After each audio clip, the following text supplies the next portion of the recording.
In this video, I'm gonna be showing you how to connect ChatGPT with WhatsApp.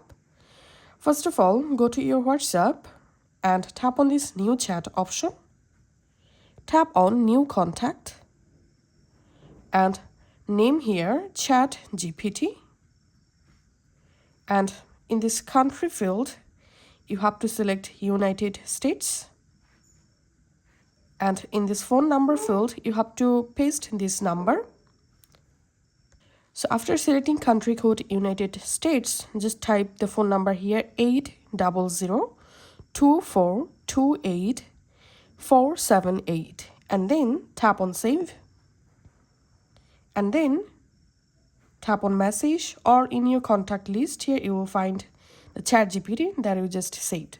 Now just tap on ChatGPT and you directly jump into official ChatGPT contact on your WhatsApp. Now from your WhatsApp, you can use ChatGPT.